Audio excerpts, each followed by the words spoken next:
जय हिंद दोस्तों, आप सभी लोगों का स्वागत है आपका अपना यूट्यूब चैनल एग्जाम मंत्र में। जी, उम्मीद करते हैं आप सभी लोग स्वस्थ होंगे, मस्त होंगे, बढ़िया ढंग से तैयारी कर रहे होंगे।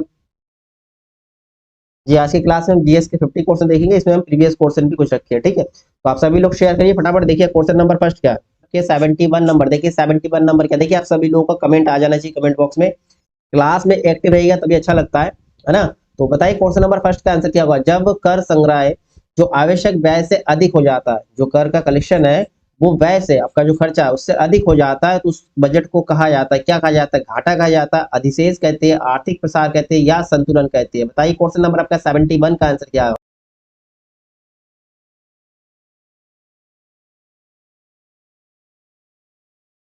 का कर संग्रह जो है आवश्यक व्यय से, जो खर्चा है उससे अधिक हो जाता है, उसको क्या कहते हैं, उसे हम कहेंगे अधिशेष। ठीक है, अधिशेष बोला जाता है, अधिशेष यानी कि सरप्लस, क्या कहा जाता है, सरप्लस कहा जाता है। ऑप्शन नंबर आपका सेकंड जो है इसमें करेक्ट आंसर है। ठीक है भैया, ऑप्शन नंबर आपका सेकंड जो है करेक्ट आंसर हो रहा है।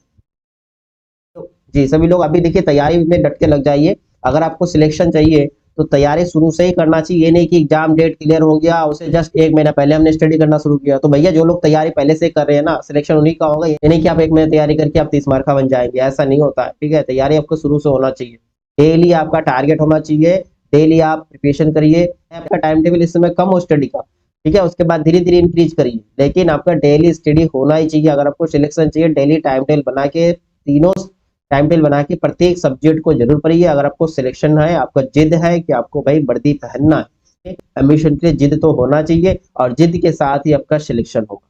ठीक है, देखिए जब आपके सामने आपका लक्ष्य होंगे ना, तो आपके स्टडी में भी इंटरेस्ट जगेंगे, और इससे आप लोगों के प्रिपरेशन में बहुत ज्यादा फर्क पड़ता है। अरे डट के करिए। चलिए नेक्स्ट क्वेश्चन देखिए। नेक्स्ट आपका क्वेश्चन नंबर सेकंड, आंसर दीजिए सेकंड नंबर का। तटकर एवं व्यापार पर सामान्य समझौते यानी कि GATT को किस अंतरराष्ट्रीय संगठन के द्वारा प्रतिस्थापित किया गया। ठीक है, तटकर और व्यापार, ठीक है, तटकर और व्यापार पर सामान्य समझौते GATT को किस अंतरराष्ट्रीय संगठन द्वारा प्रतिस्थापित किया गया। संयुक्त राष्ट्र के द्वारा, WTO के द्वारा, विश्व बैंक के द्वारा, या IMF के द्वारा। बताइए क्वेश्चन नंबर आपका 72 का आंसर क्या होगा।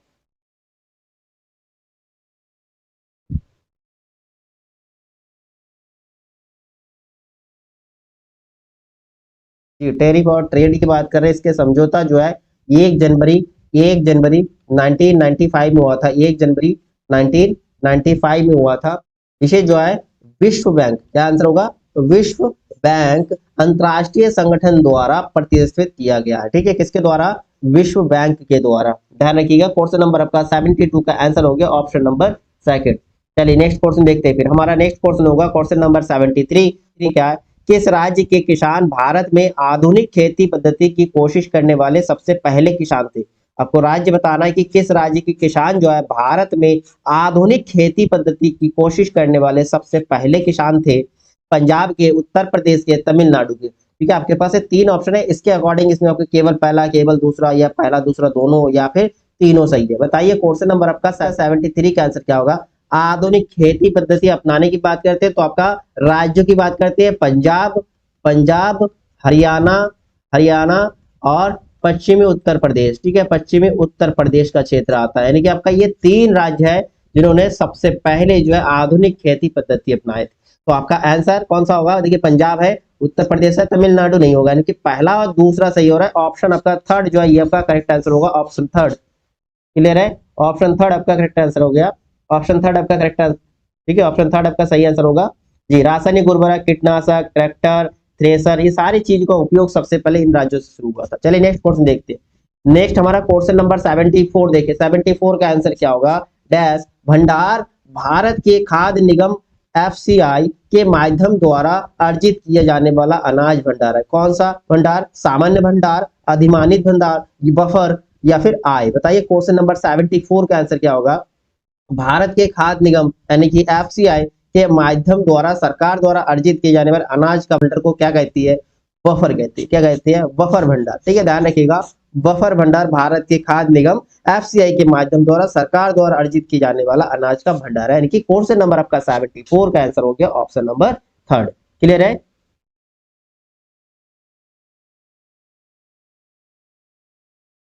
जी, बफर स्टॉक, बफर स्टॉक क्या होता है, जब उपभोग मूल्य में अप्रत्याशित उतार चढ़ाव होता है, कई बार मूल्यों की वृद्धि बहुत ज्यादा हो जाता है किसी चीज का, या फिर घट जाती है, उस समय के लिए एक बफर स्टॉक रखा जाता है। ठीक है, चलिए नेक्स्ट क्वेश्चन देखते हैं। नेक्स्ट हमारा क्वेश्चन नंबर होगा 75। क्वेश्चन नंबर 75 क्या है? किस राज्य को एक पार्टी द्वारा नियंत्रित किया जाता है जो अन्य पार्टी को सत्ता के लिए प्रतिस्पर्धा करने की अनुमति नहीं देता है? ऐसा कौन सा राज्य है जो एक पार्टी द्वारा नियंत्रित किया जाता है जो अन्य पार्टियों को सत्ता के लिए प्रतिस्पर्धा करने की अनुमति नहीं देता है? तो इसको क्या कहेंगे? लोकतांत्रिक राज्य कहेंगे, साम्यवादी राज्य कहेंगे, कुलीन तांत्रिक राज्य कहेंगे, या एक तांत्रिक राज्य कहेंगे? बताइए क्वेश्चन नंबर आपका 75 का आंसर क्या होगा? भाई एक पार्टी द्वारा नियंत्रित किया जा रहा है, अन्य पार्टी की जो प्रतिस्पर्धा की कंपटीशन है उसकी भी अनुमति नहीं देता, तो ये क्या हो रहा है? कुलीन तांत्रिक होगा। ठीक है, ऑप्शन नंबर आपका इसमें थर्ड जो है करेक्ट आंसर होगा कुलीन तांत्रिक। ठीक है, कुलीन तांत्रिक होगा, आंसर होगा ऑप्शन नंबर थर्ड जो इसमें करेक्ट आंसर है। चलिए फिर नेक्स्ट क्वेश्चन देखते हैं। नेक्स्ट हम पहुंचेंगे क्वेश्चन नंबर 76। देखिए 76 का, एक संविधान में प्रारंभिक कथन जो संविधान के कारणों एवं मार्गदर्शक मूल्यों को बताता है, क्या कहेंगे? भेद, धारा, प्रारूप, प्रस्तावना। बताइए क्वेश्चन नंबर 76 का आंसर क्या होगा?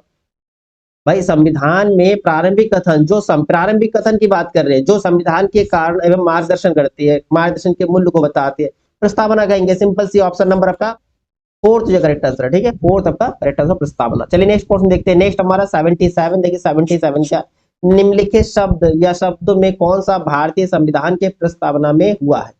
कौन सा चीज तो प्रस्तावना में हुआ है? न्याय, बिल्कुल न्याय तो होगा ही। स्वतंत्रता, इसकी भी बात की गई। समानता, इसकी भी बात की गई। यानी कि तीनों तो होना चाहिए, केवल पहला नहीं, केवल दूसरा नहीं, पहला दूसरा सभी होगा। ठीक है भाई, प्रस्तावना में न्याय की बात भी है, स्वतंत्रता की बात भी है और समानता की भी है। क्वेश्चन नंबर 77 का आंसर हो जाएगा ऑप्शन नंबर 4। कि भारत के जो संविधान है, संविधान में प्रस्तावना एक संक्षिप्त परिचयात्मक जो दस्तावेज होता है जो मार्गदर्शन करता है किसके? उद्देश्य के और सिद्धांत को निर्धारित करती है। चलिए नेक्स्ट क्वेश्चन देखते हैं। नेक्स्ट हमारा क्वेश्चन नंबर होगा 78। क्वेश्चन नंबर 78 क्या, देखिए निम्नलिखित में से कौन सा कथन भारतीय संविधान के संदर्भ में सत्य नहीं है? आपको नेगेटिव वाला चुनना है, जो सत्य नहीं, किसके? संविधान के संदर्भ में। मौलिक अधिकार न्याय संगत है, पहला बात है मौलिक अधिकार न्याय संगत है, बिल्कुल सही है, मौलिक अधिकार एक न्याय संगत है। अच्छा, मौलिक कर्तव्य न्याय संगत है, ऐसा इंपॉर्टेंट, ये मौलिक कर्तव्य की बात कर रहे हैं, मौलिक, ठीक है, मौलिक अधिकार, ठीक है, राइट टू फंडामेंटल आपका न्याय संगत है, सही है। फिर ड्यूटीज की बात करते हैं, ये न्याय संगत नहीं होगा, ठीक है, न्याय संगत नहीं होगा आपका, जो गलत वाला है तो गलत आपका यही वाला गलत हो रहा है। आगे देखिए, भारत में 3 तरह के आपात है, बिल्कुल 3, ठीक है, एक राष्ट्रीय आपात हो गया, फिर द्वितीय आपात राष्ट्रपति शासन वाला, तो 3 हो गया, 352, 356 और 360, ठीक है, 3 आपातकाल, ठीक है। अनुच्छेद 18 शीर्षक के उन्मूलन के बारे में बताता है, ये भी कौन सही है। तो आपका जो गलत कौन सा देखे रखा है, जो संविधान के संदर्भ में असत्य है, तो आपका ऑप्शन नंबर सेकंड जो है आपका करेक्ट आंसर होगा क्वेश्चन नंबर 78 का। ठीक है, चलिए नेक्स्ट क्वेश्चन देखते हैं। नेक्स्ट हमारा क्वेश्चन नंबर 79। देखिए क्वेश्चन नंबर 79 आपका क्या है? प्राय प्राचीन भारत में उपज का 1/6 भाग या हिस्सा कर के रूप में निर्धारित किया जाता है, जिसे क्या कहा जाता है? भाग कहेंगे, उसे क्या कहा जाता है? भाग कहा जाता है। चलिए नेक्स्ट क्वेश्चन देखते हैं, सिंपल सा क्वेश्चन था। नेक्स्ट हमारा क्वेश्चन नंबर 80। देखिए मगध महाजनपद के 2 बहुत ही शक्तिशाली शासक थे, किसके? मगध महाजनपद की बात करते हैं। बिंबिसार, बिल्कुल बिंबिसार तो होगा, अजातशत्रु ये भी हो गए, वश का ये नहीं होगा, ठीक है। देखिए बिंबिसार और उसका पुत्र, बिंबिसार का पुत्र कौन है? अजातशत्रु। बिंबिसार और उसका पुत्र अजातशत्रु मगध महाजनपद के सबसे शक्तिशाली शासकों में से एक। देखिए बिंबिसार ने जो है मौर्य साम्राज्य के विस्तार के लिए विस्तारवादी नीति लागू किए थे और इसी नीति को आगे अजातशत्रु ने बढ़ाया, ठीक है। और इसमें आपका आंसर क्या होगा? पहला और दूसरा करेक्ट है, option number third, option number third जो है ये आपका सही आंसर होगा। चलिए नेक्स्ट क्वेश्चन। नेक्स्ट हम पहुंचेंगे क्वेश्चन नंबर आपका 81 में। क्वेश्चन नंबर 81 क्या? वर्ष 1884 में नेशनल कांग्रेस की स्थापना कहाँ हुई थी? रूस, सिंगापुर, दक्षिण अफ्रीका, ब्रिटेन थी। 1884 नहीं होगा, यहाँ पर 1894 कर दीजिए, ठीक है, 8 की जगह 9 कर दीजिए। 1894 में नेशनल कांग्रेस की स्थापना हुआ था। कहाँ हुआ था ये आपसे पूछा है? रूस में हुआ था, सिंगापुर में हुआ था, दक्षिण अफ्रीका में हुआ था या फिर ब्रिटेन में हुआ था? तो इसमें आपका आंसर होगा दक्षिण अफ्रीका में हुआ था। कहाँ हुआ था? दक्षिण अफ्रीका में हुआ था। ऑप्शन नंबर इसमें थर्ड जो करेक्ट आंसर है, ठीक है। और इसकी स्थापना की बात करते हैं तो महात्मा गांधी का नाम आता है, महात्मा गांधी, महात्मा गांधी जी, ठीक है। दक्षिण अफ्रीका में महात्मा गांधी जो उधर किए गए थे। और महात्मा गांधी भारत कब लौटे थे? महात्मा गांधी भारत कब लौटे थे? तो आपका आंसर होगा 1915। 1915 में जो है महात्मा गांधी भारत लौटे थे। चलिए नेक्स्ट क्वेश्चन देखते हैं। नेक्स्ट हमारा क्वेश्चन होगा क्वेश्चन नंबर आपका 82। क्वेश्चन नंबर 82 क्या है? सविनय अवज्ञा आंदोलन किस वर्ष शुरू हुआ था? सविनय अवज्ञा आंदोलन जो किस वर्ष शुरू हुआ था, 1921 में, 25 में, 30 में या फिर 35 में? बताइए क्वेश्चन नंबर आपका 82 का आंसर क्या होगा। तो देखिए सभी ने आपके आंदोलन की बात करते हैं, महात्मा गांधी साबरमती आश्रम से जो दांडी यात्रा शुरू किए थे, कहां तक, दांडी गांव तक। तो वहां पर उन्होंने क्या किया था, नमक कानून का उल्लंघन, नमक कानून को जो तोड़ा था। उसी समय 12 मार्च 1930 में सविनय अवज्ञा आंदोलन की शुरुआत हो चुका था। 12 मार्च 1930 में हुआ था। ठीक है, नमक कानून का उल्लंघन, सविनय अवज्ञा आंदोलन का औपचारिक शुरुआत। चलिए नेक्स्ट क्वेश्चन देखते हैं। नेक्स्ट हमारा क्वेश्चन होगा क्वेश्चन नंबर आपका 83। क्वेश्चन नंबर 83 क्या है, प्राचीन भारत में जैन धर्म मुख्य रूप से डैश द्वारा समर्पित थे, किन लोगों द्वारा समर्पित थे, किसानों द्वारा, व्यापारियों द्वारा, कुम्हारों द्वारा या कारीगरों। प्राचीन भारत में जो है जैन धर्म मुख्य रूप से किन लोगों तक सीमित था, व्यापारियों तक। ठीक है, ऑप्शन आपका सेकंड इसमें करेक्ट आंसर होगा। ठीक है, प्राचीन भारत की बात है, शुरुआत में जो जैन धर्म मुख्य रूप से व्यापारियों तक समर्पित था। ठीक है,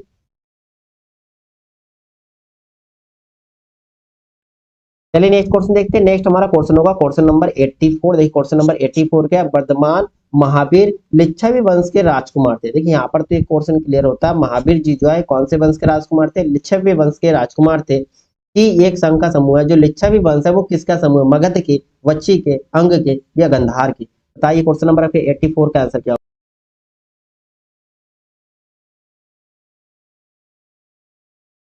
ठीक है, तो इसमें आपका आंसर क्या होगा, जो लिच्छवी वंश जो है ये किस संघ का समूह थे, बच्ची। ठीक है, बच्ची। आपका ऑप्शन नंबर कौन सा सही होगा, ऑप्शन नंबर आपके सेकंड जो इसमें करेक्ट आंसर होगा। ठीक है, बच्ची जो है महाजनपद गणराज्यों का ही संघ था। चलिए नेक्स्ट क्वेश्चन देखते हैं। नेक्स्ट हमारा क्वेश्चन होगा क्वेश्चन नंबर 85। क्वेश्चन नंबर 85 क्या है, निम्नलिखित में से किस भारतीय राज्य से कर्क रेखा नहीं गुजरती है, कर्क रेखा नहीं गुजरती, आपसे पूछा। गुजरात से, उत्तर प्रदेश से, झारखंड से या मध्य प्रदेश से, जिसे कर्क रेखा नहीं गुजरती। इसमें एक ट्रिक बनता है, मित्र पर गमछा झार। ठीक है, तो 8 राज्य अपने मित्र से, मिजोरम, मिजोरम, मिजोरम, 83 त्रिपुरा हो जाएंगे, त्रिपुरा। हाँ, वैसे पश्चिम बंगाल, पश्चिम बंगाल। रा से आपके हो जाएंगे राजस्थान, राजस्थान। ठीक है, गा से गुजरात हो जाएंगे, गुजरात। ठीक है, आम से मध्य प्रदेश, छत्तीसगढ़, छत्तीसगढ़। और जहां से झारखंड हो जाएगा, झारखंड। ठीक है, इस प्रकार आपकी कितने 8 राज्यों से कर्क रेखा गुजरती है। ठीक है, मिजोरम, त्रिपुरा, पश्चिम बंगाल, राजस्थान, उसके बाद मध्य प्रदेश, गुजरात, छत्तीसगढ़ और झारखंड। ठीक है, आपसे पूछा कर्क रेखा नहीं गुजरती किस राज्य से। देखिए गुजरात से तो बिल्कुल है। ठीक है, आपके झारखंड से भी है, मध्य प्रदेश से, उत्तर प्रदेश नहीं होगा। ठीक है, उत्तर प्रदेश नहीं होगा। ठीक है, ऑप्शन नंबर आपका सेकंड जो है करेक्ट आंसर होगा क्वेश्चन नंबर 84 का, उत्तर प्रदेश से नहीं। कुल 8 राज्यों से होकर कर्क रेखा गुजरती है। चलिए नेक्स्ट क्वेश्चन देखते हैं। नेक्स्ट हमारा क्वेश्चन होगा क्वेश्चन नंबर आपके 86। 86 नंबर क्या है, भारत की सबसे लंबी झील कौन सी है, लंबी झील पूछा। वेमनाड झील, पुलिकट झील, कोलेरू झील या फिर लोकटक झील। बताइए क्वेश्चन नंबर 86 का आंसर क्या होगा। सबसे लंबी झील की बात कर रहे हैं, सबसे लंबी झील केरल के वेमनाड होगा। आपका ऑप्शन कौन सा होगा, ऑप्शन नंबर आपका फर्स्ट जो करेक्ट आंसर होगा ये। ठीक है, ये झील आपके कहां पर है, केरल, केरल राज्य में। ठीक है, चलिए नेक्स्ट क्वेश्चन देखते हैं। नेक्स्ट हम पहुंचेंगे क्वेश्चन नंबर आपका 87 में। क्वेश्चन नंबर 87 क्या है, सतलज एवं काली नदियों के बीच स्थित हिमालय का हिस्सा, सतलज व काली नदियों के बीच स्थित हिमालय का हिस्सा डैश हिमालय के रूप में जाना जाता, असम, कुमायूं, पंजाब, कश्मीर एवं हिमाचल। बताइए क्वेश्चन नंबर आपके 87 का आंसर क्या होगा। 87 का आंसर क्या होगा, देखिए सतलज और काली नदियों के बीच स्थित हिमालय का जो हिस्सा है इसे कुमायूं बोलेंगे। ठीक है, ऑप्शन नंबर आपका सेकंड, कुमायूं हिमालय का एक रूप के रूप में जाना जाता है। क्वेश्चन नंबर आपका 87 का आंसर हो जाएगा सेकंड। नेक्स्ट क्वेश्चन देखते हैं। नेक्स्ट हम पहुंचेंगे क्वेश्चन नंबर 88 में। क्वेश्चन नंबर आपका 88 क्या कह रहा है, गंगोत्री ग्लेशियर द्वारा परिपूर्ण गंगा के नदी शीर्ष का क्या नाम है। गंगोत्री ग्लेशियर, गंगोत्री से भाई गंगा नदी निकलती है ना। ठीक, परिपूर्ण गंगा के नदी शीर्ष का क्या नाम है, ये आपसे पूछा। पदम, दामोदर, भागीरथी या फिर अलकनंदा। बताइए क्वेश्चन नंबर 88 का क्या आंसर होगा। भाई गंगा नदी के स्पेशल भागीरथी बोलेंगे ना, भाई गंगा नदी का से इसके बाद तो भागीरथी कहा जाता है, उनको क्या कहते हैं, भागीरथी, भागीरथी। ठीक है, गंगोत्री ग्लेशियर द्वारा जो निकलती है उत्तराखंड का ये देवप्रयाग, कहां पर, देवप्रयाग में अलकनंदा से जुड़ता है। ध्यान रखिएगा, देवप्रयाग के अलकनंदा से जुड़ता है। और हिंदू जो पौराणिक होता है उन कथाओं में ये भी कहा जाता है भागीरथी, भागीरथी को गंगा नदी के स्रोत धारा माना है। और हिंदू के जो पौराणिक जो कथा है उसमें भी सांस्कृतिक रूप में भागीरथी को गंगा की स्रोत माना जाता है। ठीक है, तो इसमें आपका आंसर हो गया ऑप्शन नंबर थर्ड। ठीक है, नेक्स्ट क्वेश्चन आपका 89, सामान्य तौर पर भारत के कौन से क्षेत्र तापमान की बड़ी विपरीत स्थिति अनुभव नहीं करती? विपरीत स्थिति मतलब अधिक ज्यादा ठंड भी नहीं, अधिक ज्यादा गर्मी भी अनुभव नहीं करती है। उत्तरी मैदान में, प्रायद्वीप पठार में, महान भारतीय रेगिस्तान में या फिर तटीय क्षेत्र में? इसमें आपका आंसर क्या होगा? देखिए, ज्यादा विपरीत स्थितियां नहीं अनुभव करते हैं तो तटीय क्षेत्र होगा, समुद्र तटीय क्षेत्र होगा ना। ऑप्शन इसमें आपका फोर्थ सही होगा, ठीक है ना। चलिए नेक्स्ट क्वेश्चन देखते हैं। नेक्स्ट हमारा क्वेश्चन नंबर 90। क्वेश्चन नंबर 90 क्या है? पूर्व तट आर्थिक गलियारे के प्रथम चरण से कौन से दो भारतीय शहरों को जोड़ा जाएगा? पूर्व तट आर्थिक गलियारे के प्रथम चरण से कौन से दो भारतीय शहरों को जोड़ा जाएगा? विशाखापट्टनम और चेन्नई को, बेंगलुरु और चेन्नई को, हैदराबाद और रायपुर को, या मुंबई और सूरत को? बताइए क्वेश्चन नंबर आपका 90 का आंसर क्या होगा? जो आर्थिक गलियारे के प्रथम चरण से जोड़ा जाएगा भारतीय कौन से दो शहरों को? तो आपका इसमें आंसर क्या होगा? आंसर होगा आपके ऑप्शन नंबर फर्स्ट, विशाखापट्टनम और चेन्नई, ठीक है, विशाखापट्टनम और चेन्नई को जोड़ा जाएगा।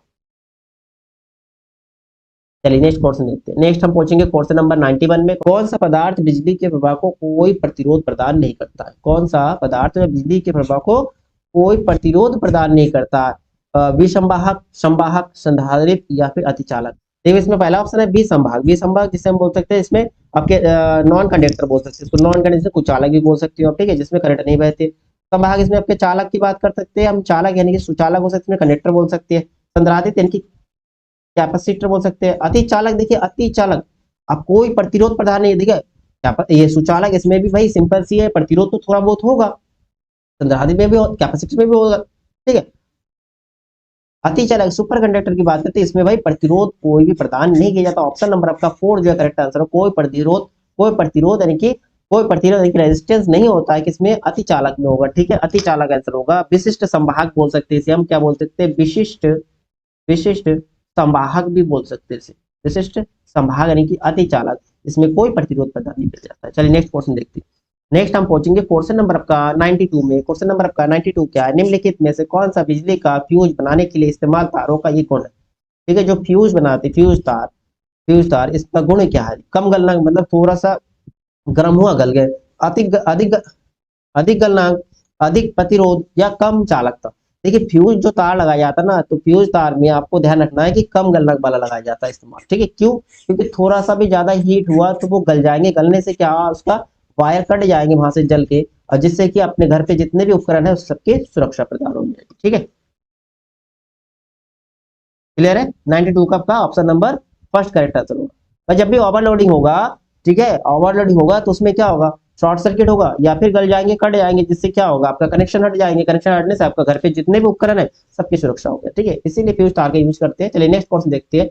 नेक्स्ट हमारा क्वेश्चन नंबर आपके 93 क्या है? 7 इंद्रधनुष के रंगों वाला छोटा सा परिपत्र डिस्क तेजी से घुमाए जाने पर कैसा प्रतीत होता है? लाल, बैगनी, हरा या फिर सफेद? ये बहुत अपने साइंस के प्रैक्टिकल में देखो 7 रंग के इंद्रधनुष वाले कोई भी एक सर्किल वाला डिस्क ले लो, जैसे आपके पास कोई सीडी का कैसेट है, वो पुराने जमाने में सीडी का कैसेट आया करता था, आज से 10 साल पहले बहुत चलते थे सीडी वाला, तो उसको किसी मोटर वगैरह में फिट करके घुमा के देखिए कौन सा कलर दिखाई देगा? बिल्कुल सफेद हो जाएगा ना, बिल्कुल सफेद हो जाएगा, उसमें कोई कलर दिखाई नहीं देंगे, सफेद हो जाएगा, ठीक है, बिल्कुल सफेद दिखाई देगा, सफेद दिखाई देगा, ठीक है। चलिए नेक्स्ट क्वेश्चन देखते हैं। नेक्स्ट हमारा 94 नंबर क्या है? परागकोशन के एंथर से उसी फूल के वर्तिकाग्र यानी कि स्टिग्मा में हस्तांतरित को कहा जाता है? स्वपरागण, पर परागण, रिवर्स परागण या कृत्रिम परागण? देखिए पराग यानी कि परागकोशन के एंथर से उसी फूल के वर्तिकाग्र, सेम फूल, फ्लावर एक ही फ्लावर में पहुंच रहा है अगर, तो उसको हम क्या बोलते हैं? स्वपरागण, सेल्फ पॉलिनेशन बोलेंगे ना, self pollination. Other flower other plant में गया है तो वो पर परागण हो गया। इसमें आपका आंसर क्या हो जाएगा? आंसर आपका पहला जो करेक्ट आंसर होगा, ठीक है, सेल्फ पॉलिनेशन होगा। चलिए नेक्स्ट क्वेश्चन देखते हैं। नेक्स्ट हमारा क्वेश्चन होगा क्वेश्चन नंबर 95। कौन सी जीवित जीवों में विरासत की इकाई है? जीवित जीवों में विरासत की इकाई है केंद्रिका में, गुणसूत्र में, वंशाणु या पितरेग में या कोशिका में? बताइए क्वेश्चन नंबर आपका 95 का आंसर क्या होगा? 95 का आंसर जीवित जीवों में विरासत की, ठीक है, वंश की इकाई पाई जाती है केंद्रिका में, गुणसूत्र में। देखिए हम गुणसूत्र में जा सकते थे लेकिन यहाँ वंशाणु, वंश के अणु बता रहे हैं, तो आपका आंसर जो है ऑप्शन 3 ही करेक्ट होगा, ठीक है, वंशाणु, वंश के अणु, वंशाणु यानी कि पितृ, ठीक है, विरासत की इकाई। चलिए नेक्स्ट क्वेश्चन देखते हैं। नेक्स्ट हम पहुंचेंगे क्वेश्चन नंबर आपका 96 में। 96 क्या है? देखिए मैग्नीशियम की पतली पट्टी का छोटा सा टुकड़ा एक चमकदार डैश प्रकाश के साथ जलती है, पीला, लाल, नीला या फिर सफेद?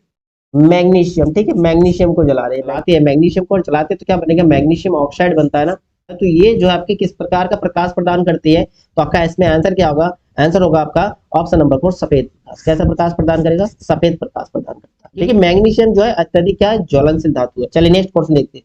नेक्स्ट हमारा क्वेश्चन होगा क्वेश्चन नंबर 97। क्या, अम्ल तथा क्षारक के बीच प्रतिक्रिया को कहा जाता है क्या, विषहरण, वाष्पीकरण, उदासीनीकरण या किण्वन। देखिए अम्ल और क्षार की क्रिया कराने पर, किसी भी अम्ल और क्षार की, जैसे अम्ल और क्षार की जब क्रिया कराती है तो क्या बनता है, तो ये बनता है आपका नमक बनता है, सॉल्ट प्लस वाटर यानी कि जल। ठीक है, तो आप किसी भी अम्ल को ले लीजिए, जैसे HCl ले लिया, इधर हमने क्षार ले लिया NaOH सोडियम हाइड्रोक्साइड, तो आपका क्या बन जाता है NaCl बन जाता है, इधर NaCl बन जाएगा यानी कि सॉल्ट बन गया NaCl, और प्लस में H2O, देखिए H इधर एक और O, तो आपका H2O यानी कि वाटर बन गया। तो इस क्रिया को क्या कहा जाता है, इसको उदासीनीकरण कहते हैं। क्या कहते हैं, उदासीनीकरण, या फिर हम कहते हैं न्यूट्रलाइजेशन। ठीक है, अम्ल और क्षार की क्रिया से क्या होता है, न्यूट्रलाइज हो जाता है। तो ऑप्शन कौन सा होगा, ऑप्शन आपका थर्ड जो ये करेक्ट आंसर होगा, न्यूट्रलाइजेशन यानी कि उदासीनीकरण आपका आंसर होगा। ठीक है, इससे क्या बनता है, नमक और जल बनता है। चलिए नेक्स्ट क्वेश्चन देखते हैं। नेक्स्ट हमारा क्वेश्चन होगा क्वेश्चन नंबर आपका 98। कौन सा पदार्थ बिना खपत हुए रासायनिक प्रतिक्रिया की दर को बढ़ाते हैं, बिना खपत हुए रासायनिक प्रतिक्रिया के दर को बढ़ाते हैं। ध्यान रखिएगा, दर को कौन बढ़ाते हैं, बफर, विलायक, विलेय या फिर उत्प्रेरक। बिल्कुल कैटालाइज होगा, ऑप्शन नंबर आपका 4 जो करेक्ट आंसर। उत्प्रेरक जो होगा वो रासायनिक प्रतिक्रिया की दर को बढ़ाता है या फिर आपका धीमा करता है। आपका ऑप्शन होगा 4 नंबर, उत्प्रेरक यानी कि कैटालाइज। नेक्स्ट क्वेश्चन आपका 99 क्या, निम्नलिखित में से कौन सी सुनिश्चित करता है कि मृत पौधों तथा जानवरों के पोषक तत्वों को मिट्टी में छोड़ दिए जाए। मृत पौधों एवं जानवरों के पोषक तत्वों को मिट्टी में छोड़ दिया जाए तो क्या बनेगा, आपके चंदवा की उपस्थिति में, अंकुर की उपस्थिति में, ह्यूमस की उपस्थिति, या कोई विकल्प सही नहीं है। भाई क्या बनेगा, ह्यूमस बनेगा, सिंपल सी है। जानवरों या फिर पौधों, मृत पौधों को मिट्टी में छोड़ दिए तो ह्यूमस बनेगा आपका। ठीक है, ह्यूमस जो बनता है ये आपके लिए लाभदायक होता है, लाभदायक होता है। ये आपको क्या देता है, नाइट्रोजन पोषक तत्व देते हैं, नाइट्रोजन पोषक तत्व, नाइट्रोजन पोषक तत्व देता है। ठीक है, चलिए नेक्स्ट क्वेश्चन देखते हैं। नेक्स्ट हमारा क्वेश्चन नंबर 100। देखिए क्वेश्चन नंबर 100 क्या, प्रकाश पोषक तत्व तथा स्थान के लिए सामान्य, प्रकाश पोषक तत्व तथा स्थान के लिए समान स्थान पर पनप रहे जीवों के मध्य प्रतियोगिता के विषय में क्या कहा जा सकता है। इसका कोई अस्तित्व नहीं है, बिल्कुल ऐसा नहीं होगा। इसका अस्तित्व बहुत दुर्लभ है, इसका अस्तित्व बहुत दुर्लभ है, ये भी नहीं है। सर्वाधिक तीव्र है, बिल्कुल तीव्र होगा। भाई जब जो है, जब दो स्थान ओवरलैप करती है ना एक दूसरे को, तो उसका परिणाम क्या होगा, प्रतिस्पर्धा बहुत ज्यादा होगा, सर्वाधिक तीव्र हो जाएगा। ऑप्शन आपका कौन सा सही है, ऑप्शन आपका थर्ड जो करेक्ट आंसर होगा। चलिए फिर नेक्स्ट क्वेश्चन देखते हैं। नेक्स्ट हमारा क्वेश्चन होगा क्वेश्चन नंबर 101 का, निम्नलिखित में से कौन सा मौलिक अधिकार अल्पसंख्यकों के हितों की सुरक्षा से संबंधित है। अल्पसंख्यकों के हितों की सुरक्षा, समानता का अधिकार, शैक्षिक और सांस्कृतिक अधिकार, स्वतंत्रता का अधिकार, शोषण के खिलाफ अधिकार। बताइए क्वेश्चन नंबर 101 का आंसर क्या होगा। कौन सा मौलिक अधिकार अल्पसंख्यकों के हितों की सुरक्षा, तो इसमें होगा शैक्षिक एवं सांस्कृतिक अधिकार। ठीक है, अपना कल्चर के अधिकार जो, ठीक है, एजुकेशन और कल्चर का जो राइट है। क्वेश्चन नंबर आपका 101 का आंसर हो जाएगा ऑप्शन नंबर सेकंड। चलिए नेक्स्ट क्वेश्चन देखते हैं। नेक्स्ट हमारा 102, क्या उच्च न्यायालय ने निजी क्षेत्र में स्थानीय लोगों के लिए 75% नौकरियां आरक्षित करने के लिए किस राज्य के फैसले को रद्द किया। 75% नौकरियों के आरक्षण मांग रहे थे, कौन सा राज्य, जिसको जो है फैसले, जिस फैसले को जो है रद्द कर दिया गया, पंजाब सरकार की, हरियाणा सरकार की, महाराष्ट्र की या फिर ओडिशा की। बताइए क्वेश्चन नंबर 102 का आंसर क्या होगा। इसमें आपका आंसर होगा हरियाणा। ठीक है, हरियाणा होगा, ऑप्शन नंबर आपका सेकंड जो है करेक्ट आंसर होगा। ठीक है, हरियाणा के प्रस्ताव को जो है रद्द कर दिया गया, जिन्होंने 75% आरक्षण मांगा था नौकरियों में। चलिए नेक्स्ट क्वेश्चन देखते हैं। नेक्स्ट हमारा क्वेश्चन होगा क्वेश्चन नंबर 103, 103 नंबर, भारत की ब्रिटिश सरकार द्वारा पारित किए गए अधिनियम ने भारतीय परिषद को समाप्त कर दिया। भारतीय परिषद को समाप्त कर दिया 1947 वाला भारतीय स्वतंत्रता अधिनियम, या फिर 92 वाला, या फिर 1892 भारतीय परिषद अधिनियम, या फिर 1935 का भारत सरकार अधिनियम, या फिर 1853 का चार्टर्ड अधिनियम। बताइए क्वेश्चन नंबर 103 का आंसर क्या होगा। भारत की ब्रिटिश सरकार द्वारा पारित किस अधिनियम ने जो है भारतीय परिषद को समाप्त कर दिया, तो इसमें आपका आंसर होगा 1835 का जो भारत सरकार अधिनियम, भारत सरकार अधिनियम। ठीक है, ऑप्शन नंबर आपका इसमें थर्ड जो है करेक्ट आंसर है। ठीक है, चलिए नेक्स्ट क्वेश्चन देखते हैं। नेक्स्ट हम पहुंचेंगे क्वेश्चन नंबर आपका 104, 104, सी गार्जियन थर्ड किन देशों की नौसेनाओं के बीच एक द्विपक्षीय सैन्य अभ्यास है। जापान और भारत का, चीन और पाकिस्तान का, रूस और चीन का, अमेरिका और जापान का। देखिए सी गार्जियन थर्ड जो है किन देशों की नौसेनाओं की जो है बीच द्विपक्षीय सेना अभ्यास, तो इसमें आपका आंसर होगा चीन और पाकिस्तान। ठीक है, चीन और पाकिस्तान नौसेनाओं के बीच का जो द्विपक्षीय सैन्य अभ्यास, ठीक है, इसका नाम क्या है, सी गार्जियन थर्ड। चलिए नेक्स्ट क्वेश्चन देखते हैं। नेक्स्ट हम पहुंचेंगे क्वेश्चन नंबर 105। 105 नंबर क्या है, यह माना जाता है कि डैश झील क्रिटेशस यानी कि खटीमय युग में दक्कन शीताश्म चट्टानों पर उल्का पिंडों के प्रभाव के कारण विकसित हुई है। लोनार झील, बीना या फिर रनकला या फिर अंबाजारी। बताइए क्वेश्चन नंबर 105 वाला आंसर क्या होगा। चट्टानों पर उल्का पिंडों के प्रभाव से विकसित कौन सा हुआ, बताइए क्वेश्चन नंबर 105 का आंसर क्या होगा। देखिए इसमें आपका होगा लोनार झील, ठीक है, लोनार झील आपका आंसर होगा। लोनार झील का निर्माण क्या उल्का पिंडों के प्रभाव के कारण विकसित हुई है, ठीक है, और ये जो है विश्व की पहली झील है जिसका पानी क्या है, खारा है। चलिए नेक्स्ट क्वेश्चन देखते हैं। नेक्स्ट हमारा क्वेश्चन होगा 106।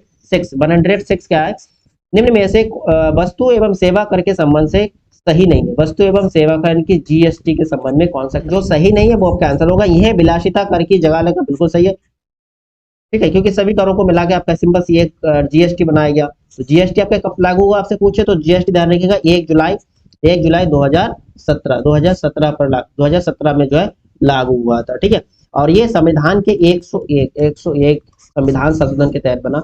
ये एक प्रत्यक्ष कर है, ये एक प्रत्यक्ष कर है। प्रत्यक्ष और ये डायरेक्ट इंडायरेक्ट इसको बंद करने की, डायरेक्ट इंडायरेक्ट कर को बंद कर दिया। डायरेक्ट इंडायरेक्ट कर तो बंद हो गए पूरी तरह से जीएसटी करण, ठीक है। ये कई प्रकार के करों को एक उत्पाद एवं सेवा पर प्रतिस्थापित किया है, ठीक है, कई प्रकार के करों को भाई एक उत्पाद और सेवा कर प्रतिस्थापित किया, बिल्कुल सही है। यह एक अप्रत्यक्ष कर है, सही है। ये आपका जो ऑप्शन सेकंड है ये आपका गलत है, जीएसटी के संबंध में ये डायरेक्ट टैक्स नहीं है, ठीक है। चलिए नेक्स्ट क्वेश्चन देखते हैं। नेक्स्ट हम पहुंचेंगे क्वेश्चन नंबर 107। 107 क्या कह रहा है दोस्तों, 107 है, निम्न में से एक विद्युत का अच्छा चालक है। विद्युत का अच्छा चालक है, अभ्रक, बैकेट, लाइट, ग्रेफाइट या फिर शुष्क हवा। विद्युत का अच्छा चालक पूछा, कंडक्टर कौन सा है भाई, ग्रेफाइट होता है, जो पेंसिल के अंदर जो काला पदार्थ होता है वो ग्रेफाइट, उसमें क्या है करंट आती है ना, वो आपका हो जाएगा चालक, विद्युत का अच्छा चालक। क्वेश्चन आपका 10th क्लास में बहुत था। ग्रेफाइट और हीरा में क्या अंतर है, हीरा एक उचालक है, ग्रेफाइट एक सुचालक है। चलिए नेक्स्ट क्वेश्चन देखते हैं। नेक्स्ट हम पहुंचेंगे 108 में। 108 नंबर क्या, प्रतिबिंब की ऊंचाई और वस्तु की ऊंचाई के अनुपात को क्या करते हैं, पार्श्वक्रम या फिर सेकंड दर्पण सूत्र, परावर्तन का प्रथम नियम या फिर रेखीय आवर्धन।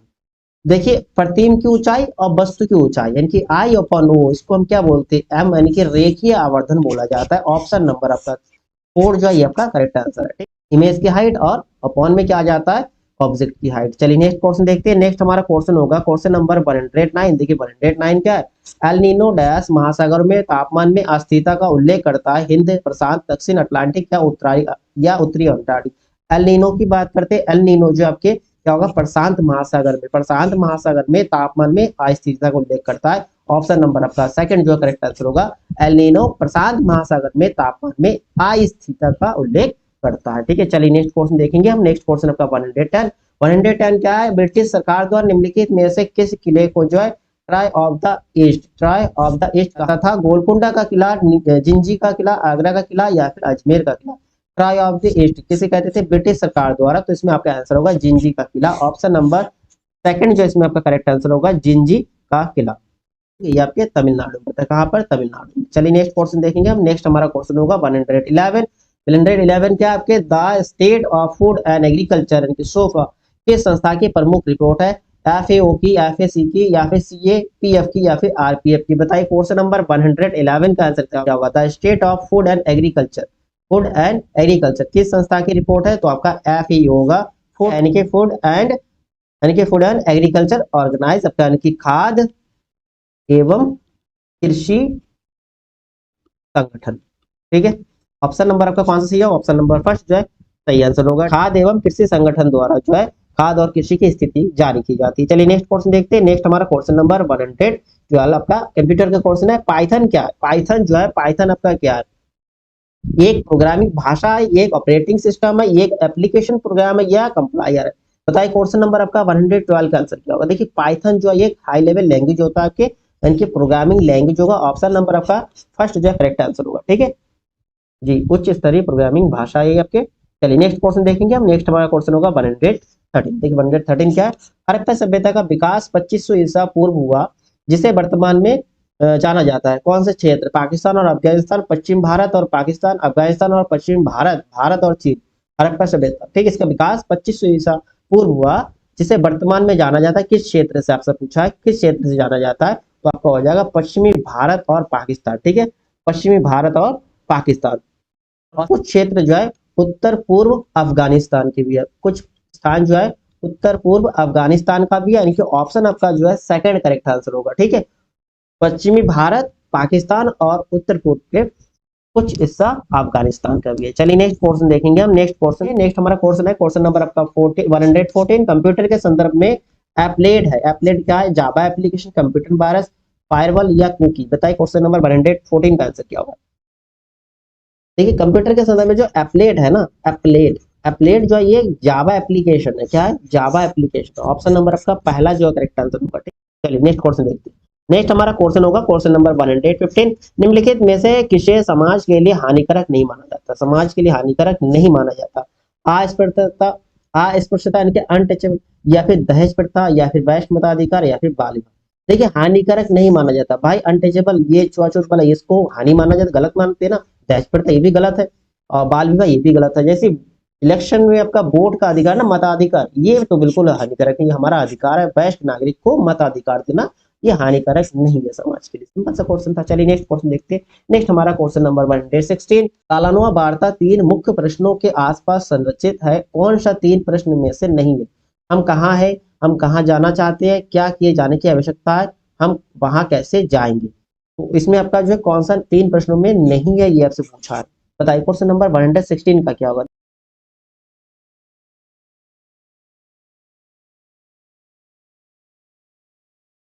देखिए तालानुआ वार्ता की बात करें, इसमें 3 प्रमुख प्रश्न कौन से, हम कहाँ है, हम कहाँ जाना हम कहाँ जाना चाहते हैं, और तीसरा है हम वहां कैसे जाएंगे। इसमें जो है ये आपका ऑप्शन क्या किए जाने की आवश्यकता, ये 3 प्रश्नों में शामिल नहीं है। ऑप्शन नंबर आपका थर्ड करेक्ट आंसर हो गया। नेक्स्ट हमारा क्वेश्चन है क्वेश्चन नंबर 117। 117 क्या, कोंडे नॉस्ट ट्रैवलर की सूची में कौन भारतीय शहर 2024 में घूमने के लिए एक प्रतिष्ठित स्थान के रूप में ख्याति अर्जित किया है। कोची, चेन्नई, हैदराबाद या फिर आपके जयपुर। ठीक है, आपसे पूछा है भारतीय शहर 2024 में घूमने के लिए कौन सा शहर जो प्रतिष्ठित स्थान बन गया, तो आपका आंसर होगा कोची। ठीक है, ऑप्शन आपका फर्स्ट जो है करेक्ट आंसर होगा, क्वेश्चन नंबर आपके 117 का। चलिए नेक्स्ट क्वेश्चन देखते हैं। नेक्स्ट 118 क्या कह रहा है, 6153 मीटर ऊंचा पर्वत स्टॉक कांगरी चढ़ने वाले सबसे कम उम्र या आयु के भारतीय कौन है। लावण्या, काव्या कार्तिकेयन, आरती शाह या अर्चना सरदाना। बताइए क्वेश्चन नंबर आपके 118 का आंसर क्या होगा। 6153 मीटर ऊंचे ये पर्वत जो है स्टॉक कांगरी चढ़ने वाले सबसे कम उम्र के या कम आयु के भारतीय बात करते हो, तो आपका आंसर होगा काव्या कार्तिकेयन। ठीक है, काव्या कार्तिकेयन ऑप्शन आपका सेकंड करेक्ट है। चलिए नेक्स्ट क्वेश्चन देखते हैं। नेक्स्ट हम पहुंचेंगे क्वेश्चन नंबर 119 में। अंतरिक्ष विज्ञान में डैश के विषय को शामिल नहीं किया जाता है। अंतरिक्ष विज्ञान की बात करें, इसमें से कौन सा विषय जो इसमें शामिल है। जीव विज्ञान बिल्कुल है, भौतिक विज्ञान होगा बिल्कुल, पृथ्वी विज्ञान तो होना ही है, मानव संस्कृति कल्चर की बात नहीं है। ठीक है, आपके अंतरिक्ष की बात करें तो आपका मानव संस्कृति विषय को शामिल नहीं किया जाता। चलिए नेक्स्ट क्वेश्चन देखते हैं। नेक्स्ट हमारा लास्ट क्वेश्चन होगा क्वेश्चन नंबर 120। ये आपके 50 क्वेश्चन हो जाएंगे। संयुक्त राष्ट्र की रिपोर्ट के अनुसार सदी के अंत तक दुनिया लगभग कितने डिग्री सेल्सियस तक गर्म हो जाएगी। 3 डिग्री सेल्सियस, 2 डिग्री, 1.8 डिग्री या फिर 3.2 डिग्री सेल्सियस। बताइए क्वेश्चन नंबर 120 का आंसर क्या।